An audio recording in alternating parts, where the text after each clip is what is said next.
Selamat datang di kabarinews.com. Saya John Uy dari San Francisco. Dan hari ini kami ada Nina Hanafi dari Paris. Apa kabar, Nina? Hello, John. Kabar baik. Terima kasih banyak. Thank you for having me here in Kabari. Excellent. So, if you could introduce yourself, ya, mungkin mulai dari lahir dari mana, pendidikan sampai perjalanan hidup ke Paris, please. Okay, so I was born in Havana in November '64 in Havana, where I lived for 8 years. And then I came to Paris, where I did all my education, starting from lycée, college, and also a business school here in France. And then I have several experiences in companies like L'Oreal, in cosmetics, and in Citroën automotive industry.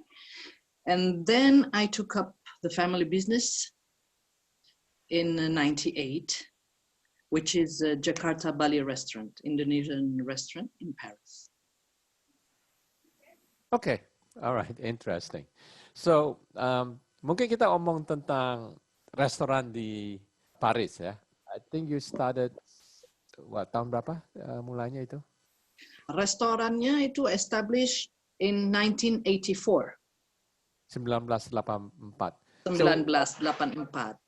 What's your inspiration to continue your parents' restaurant business? So then the restaurant was very important for my family. Establishing an Indonesian restaurant in Paris, one, of course, it was to present Indonesian cuisine here, which was very underrepresented. And then it was like a really family commitment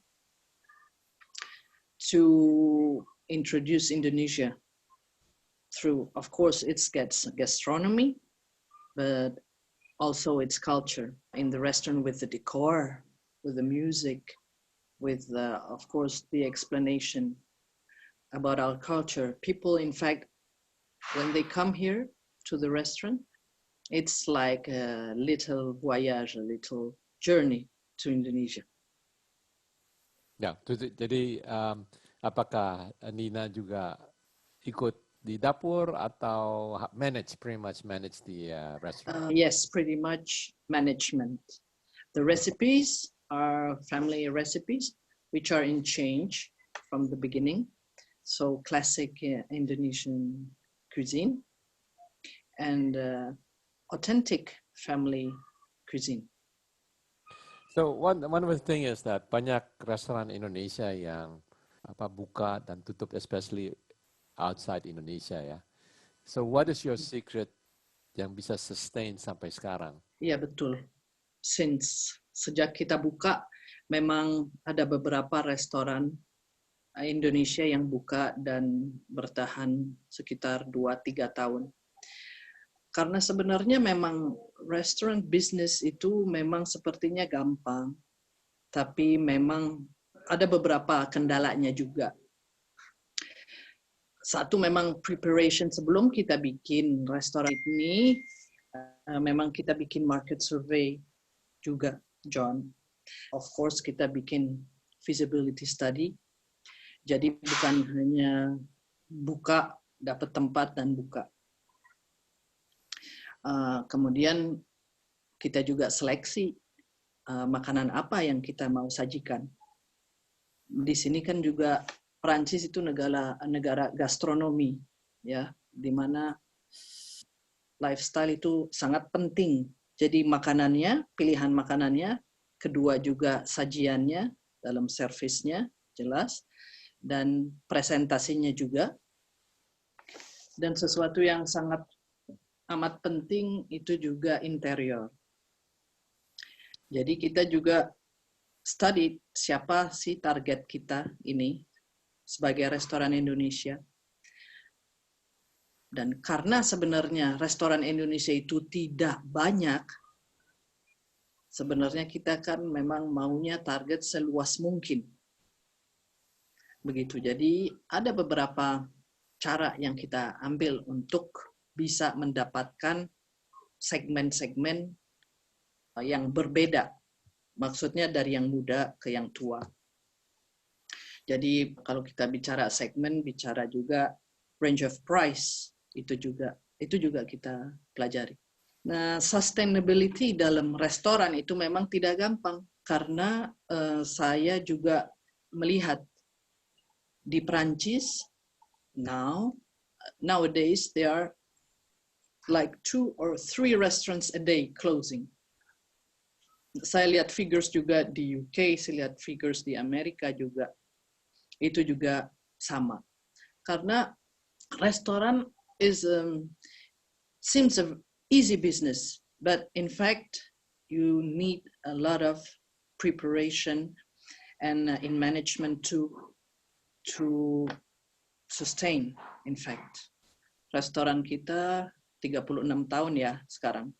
Jadi boleh dibilang dari ada kita punya tamu datang ke sini dari masih kecil, sekarang sudah berkeluarga dan mereka tetap ke kita. Terus tadi ada sebut target market. Coba terangkan, what have you done dalam isu target market? Jadi target market sebenarnya kita juga selalu tergantung konsep restoran kita. Ya. Satu, kita restoran specialty. Specialty maksudnya bukan French cuisine, bukan local. Jadi keinginan kita itu jelas untuk memperkenalkan cuisine dan budaya kita lewat restoran. Satu yang penting memang komunikasi. Komunikasi is either advertising or public relations. And of course, how you introduce your cuisine so that people, when they come to your restaurant, they can talk about it with the satisfaction they have had during the dinner and Indonesian experience. So salah satu yang the biggest challenge that I think adalah bikin bumbu ya, bumbu Indonesia. Apakah bumbunya diimport dari Indonesia atau bikin sendiri? Begini, kalau kita di Jakarta, Bali, memang kita pakai bumbu fresh. Jadi bumbu kita olah di sini sendiri. Untuk sourcingnya, untungnya di sini ada toko-toko Asia yang mana bumbunya itu umumnya datang dari Thailand umumnya. Ada beberapa yang kalau di Perancis susah didapatkan adalah kemiri, kencur, different sama Belanda. Di Belanda because community Indonesia dan restoran itu lebih banyak, mereka ada itu tersedia produk seperti kemiri, kencur. Nah, kalau kita memang kita import dari Indonesia langsung. Oke, jadi import terus diolah diolah. Ya. Restoran ya. Nah, kalau untuk chef ya, apakah it's easy to get chef yang bisa masak Indonesia? Karena Nina sendiri manage ya, jadi bukan ke dapur ya. Bagaimana itu? How's your experience dalam chef? Kalau chef itu umumnya kita memang bawa dari Indonesia. Dan kita urus izin kerja semua sebelum mereka sampai ke Prancis. Tapi pasti juga kita punya tenaga kerja yang memang terbiasa sama Indonesian cuisine. Dan kita latih. Jadi kalau di dapur kita umumnya orang itu serba bisa, polyvalent. Jadi bisa ganti-ganti. So karena di sini itu untuk dapat chef itu susah, jelas. Izin kerja kalau kita mau datangkan chef dari Indonesia itu makan waktu 8 bulan untuk urus izin-izinnya. Jadi memang kita punya satu brigade, satu tim di dapur yang sudah terbiasa dan mereka saling bisa ganti tempat gitu. Makanya polivalensi itu yang kita sangat jaga. Apakah itu semua orang Indonesia atau juga ada orang Perancis di dapur? Orang Indonesia kita umumnya di sini, tapi ada juga umpamanya tenaga yang kita rekrut di sini dan kita ajarin memang bumbu kita dan cara masak. Nah, bagaimana Nina bisa persaingan ya dengan masakan Thai dan mungkin Thai Vietnam ya, di mana mereka mungkin lebih dikenal di Perancis dibandingkan masakan Indonesia. Kalau itu subjek memang yang sangat penting ya, karena Thai food itu memang di seluruh dunia itu sangat dikenal. Satu. Dan mereka outletnya, restorannya itu banyak. Karena fenomena ini di offer, maksudnya adanya restoran-restorannya itu yang membuat orang itu terbiasa dan punya refleks. Oke, malam ini saya mau makan Jepang, atau malam ini saya mau makan Thailand atau Chinese. Sedangkan karena restoran Indonesia itu kurang banyak, kecuali di negeri Belanda, orang itu jarang punya ide ke restoran Indonesia, kecuali memang sudah kenal atau lihat iklan atau begitu. Jadi dari sisi kebiasaan orang itu memang sangat mempengaruhi. Makanya Thailand juga evolves, berkembang secara deras juga ya, karena mereka memang restorannya banyak, sama seperti offer Chinese atau Japanese. Sekarang yang lagi naik daun adalah restoran Korea di mana-mana banyak. Tapi itu juga dari penting inisiatif dari negara, dari pusat pemerintahan negara mereka juga. Kalau memang sudah ditetapkan ada satu ambisi memang untuk mengejar pasar luar, ada beberapa elemen itu yang memang harus siap dan maju dengan bersamaan.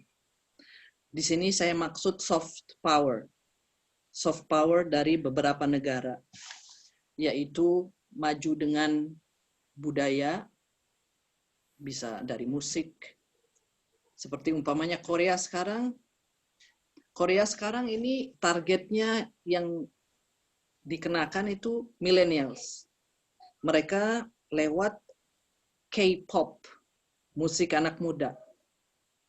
Mereka juga langsung K-food-nya, makanan Koreanya juga langsung naik di anak-anak muda. Karena memang pasar hari depan kita ya millennials sekarang. Kalau Indonesia, konfigurasi tamu-tamu restoran Indonesia umpamanya di Perancis adalah orang yang sudah pernah ke Bali, yang tahu Bali atau yang ingin ke Bali, atau yang memang karena kita punya untungnya kita Bali itu sangat terkenal. Tapi tetap orang ingat Bali, ingatnya traveling. Belum tentu ingat gastronominya. Nah, kekuatan dari Indonesia juga untuk restoran itu pentingnya juga interior.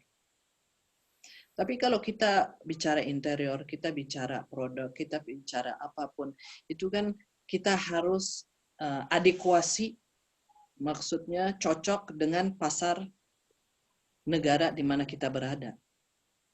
Itu pentingnya kalau menurut saya, John. Sebagai pemilik restoran Indonesia, how do you market to orang-orang di Perancis untuk menarik di restoran Jakarta, Bali?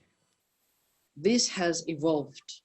kita memang dari permulaan buka, kita satu lewat advertising, dua lewat public relations. Public relations membawa wartawan gastronomi, dari guide, buku pedoman gastronomik, ataupun koran dan majalah. Ya, itu waktu restoran buka. Kalau zaman sekarang bloggers ya, bloggers dan influencers yang juga sangat penting. Jadi untuk selalu tetap selain dari mulut ke mulut, itu juga jelas yang sangat kuat. Bloggers dan influencers itu juga penting untuk didekatkan. Something which is very important also, John, is beside the advertising, the public relation, is also to address the people who know Indonesia, the friends of Indonesia. So that is the capital of sympathy Indonesia has. For instance, here in the restaurant, we often have celebrities who know Indonesia, who know Indonesian food. And that is a very powerful vector, in fact, for Indonesia to maintain these relations, because these are opinion leaders, and they can help convey all this sympathy towards Indonesia. We have here, like, of course, Anggun, which is our diaspora, who is also very supportive of our Indonesian diaspora here in France. We have film actors and we have directors coming to the restaurant, like Tim Burton, and also our celebrities, of course, Indonesian. And that is very important. People like Dita Fontes and singers here from France. So I think that is very important to maintain this relation in order to keep Indonesia always under the projectors. What is your biggest challenge right now, the restaurant? My biggest challenge right now, I would say, ini setelah pandemi ini, di mana new normal itu belum settle, restoran umumnya di mana-mana diminta tutup. Saya lihat di seluruh dunia yang masih bisa berjalan saat lockdown, untuk negara yang lockdown, adalah delivery sama click and collect, atau di Amerika bilangnya bagaimana ya, John? Pick up. Oh yeah, pick up food. Food to go. Food to go, right. Memang harus di-develop kalau untuk kita, karena kita umumnya di sini dine-in, kita Jakarta, Bali. Dine-in, dan orang itu memang experience the place. Kita punya tari Bali setiap hari Jumat, sejak permulaan itu ada Balinese dance show, dan itu orang sangat tertarik ya. Mereka booking bahkan 1-2 minggu sebelumnya. Nah, sekarang selama 3 bulan ini memang lockdown, jadi semuanya saya rasa memang akan balik secara pelan-pelan, tapi saya tidak yakin itu akan balik persis sama seperti sebelum. So that's the main challenge. Okay. The main challenge is also because to present our food was very attractive for French people in a dining experience in the restaurant. So now we have to convert and to bring this dining experience to home, to their homes. And how do you do that? So we have to change the offer. We have to select and change the offer and then communicate in that sense. Okay, so maybe if possible, can you elaborate to change the offer, and then how penting sih karena environment dari dine in terus dipindahkan to makan di rumah. How do you do that? It's not that easy, but how do you do it? It's not that easy. It's not that easy, but in fact, we have a mailing list from all these years, and we still communicate with our customers, but we need to be known by new customers, and especially by young ones, millennials, as I said. So that's what we are promoting right now, a selection of our iconic dishes. And in order to present them to the young community, they often go, now the trend in Paris is to go picnic along the River Seine or in the gardens. So we also propose like takeaway dishes for picnics, for instance. Okay. Terus the other beside the COVID-19, yeah, what do you think the other challenges are? I think the challenges for Indonesian restaurants are to multiply, is to how to have more restaurants abroad. I think that's the challenge, not in my scale, but in the scale of Indonesia. And but what I also would like to say about restaurant business is because even for French, and now we have TV, acara TV. How do you say that? TV program. Like TV program, sorry. Yes, like Master Chef, Top Chef. So people are galvanized. They're very enthusiastic by opening a restaurant. For some people, opening a restaurant means like a kind of freedom they can access, because it's like having fun all the time, being able to receive friends. And I just would like to alert people, of course, we are able to multiply the number of restaurants, but to be well prepared in order to especially sustain the business, because it is more difficult than it seems. It takes more than to cook, to be talented to cook, or be talented in communicating and being cheerful to receive people. But it's really a big challenge to have a restaurant, not only to open it, but to sustain it through the years. Nah, banyak restoran yang sekarang kayak Thai food atau Vietnamese food ya. Di Amerika at least what I know of is mereka go into the fast food business ya. Di mana mereka mungkin ada di mall ya atau di food court ya. Tapi I have not seen Indonesian food di Amerika yang bisa begitu ya. Jadi I think the concept of duplication is one of the concepts that you mentioned. Maybe the other future alternative buat masakan Indonesia. Apakah itu bisa tuh? Another word, like over here in the US, kita ada restoran namanya Panda Express. I don't know if you heard about Panda Express. Itu restoran, dia bikin banyak fast food restoran di, boleh bilang lebih dari 2,000 cabang.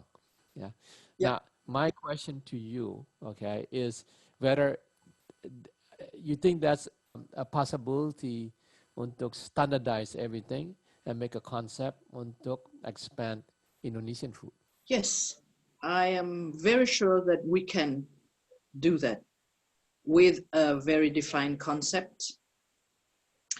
And in order to give the possibility to the one who runs the restaurant to have, in fact, the concept has to be clear. This is fast food, and of course, fast food and is the future for restaurants. What I mean is that the profitability is higher with a fast food than with a restaurant, because it's a different management. And what we seek with fast food is volume, with a lower ticket, average ticket of spending. So yes, I am very sure we are able to compete with fast food, but we also need to have Indonesian, in the globality, Indonesian culture to be promoted. Because one, the strength would be to cover the market. So to have a lot of restaurants, a big number. And then the backup in an optimal way would be to have a soft power from Indonesia expanding all over the world. So that for me are the two keys for expansion. Yeah, you mentioned about the Indonesian culture. Nah, apakah Nina menerima anything from the Indonesian government, for instance, that will support Indonesian culture to expand Indonesian food di Prancis? Excuse me, what do you mean by that, John? So a lot of the Indonesian culture can be given or assisted by the government, like the Thai government. I think they have done that. The Korean that you mentioned, yeah. My question is, do you have any support or facility by the Indonesian, maybe the Indonesian embassy in Paris, that actually help to promote masakan Indonesia di Perancis? Well, the embassy help us whenever they have events on tourism in different cities in France. They help us spreading our name cards. We are not that much as Indonesian restaurants establishing in Paris. So yes, they help us. They put us on the website of the embassy as well. But if you mean like financial support, of course, no. And support cultural, like maybe Thai have given to restaurants, incentives, you mean, for restaurants to open. I think that is not yet in the policy of the government. And neither cultural support? Well, cultural support would be events, but that is outside the restaurant. What we do here in Jakarta, Bali, like having Bali dance show, that is purely and economically related to the company. And let's go back to why does your parents name Jakarta Bali? Just curious. Jakarta Bali, at that time, the way to reach Bali was to go to Jakarta and Bali, to pass through Jakarta. And until now, from France, we still don't have direct flights. That would be a great idea, to have a direct flight from Paris to Denpasar. Nina, can you just mention a bit about the layout of your restaurant, how many seatings and what time do you open, and okay, what is your best menu in the restaurant, and what just describe what how it feels to be in your restaurant. Okay, so the restaurant is located in the first district of Paris. It's like 10 minutes walking from the Louvre Museum. And it's close to the biggest transportation hub in France too, which is called Châtelet-Les And we are in a small road close to Saint-Honoré Street, which is a little bit known street in Paris. And we have 65 seaters. 65 seaters. We open for lunch and dinner. We open from lunch from 12 to 2 p.m. and for dinner starting 7 p.m. until 10:30. And what else? Our menus, we have a la carte menus, classics like soto ayam, gado-gado, ketoprak, asinan, and lumpia, of course. Then we will have, of course, the best known dish, rendang from Sumatra, opor ayam, the Javanese. We have sambal goreng ati, pepes ikan. What else? Sate, of course. Sate ayam, sate daging. And we also serve our cuisine as rice taffel. Rice taffel, we have several rice taffel. So because, in fact, at the time when we opened the restaurant in the 80s, people knew our cuisine from Amsterdam. And now people traveling much more, they know Bali, of course. People are so proud when they go to Bali, but there are a lot of people coming to and having a dining experience, and then they have the idea of visiting Indonesia. We have books here, guidebooks to travel, so they can have a reading before their dinner to prepare their traveling, perhaps. And we have books on Indonesian culture, Indonesian tales, voila, on batiks, and the decor here is, of course, all Indonesian. We have brought like lava stone from Java and also palimanan to put on the walls. And our furniture is Indonesian, yes, from Javanese teak. And we have also a lot of classical fabrics adornments here. What is your top menu right now? The most popular menu? The most popular would be a rice taffel coming with soto ayam, lumpia, and then it comes with rendang daging and chicken satay, and small things like serundeng, acar. Of course, the rice, they can choose whether it's white rice or nasi goreng. And you mentioned that is the favorite. Okay. And you mentioned before that you're doing right now, as many other restaurants, is food to go. And what is your experience with food to go? You know, converting from a fine dining to food to go. What is your experience on that, and what's the challenges in those fields? In fact, it's the presentation. So we present it as a selection of the iconic Indonesian best dishes, and we present it more like a collection. That's how we switched from the fine dining to the food to go. So like a collection of, so we call it My Little Bali. That's the name of the of the collection.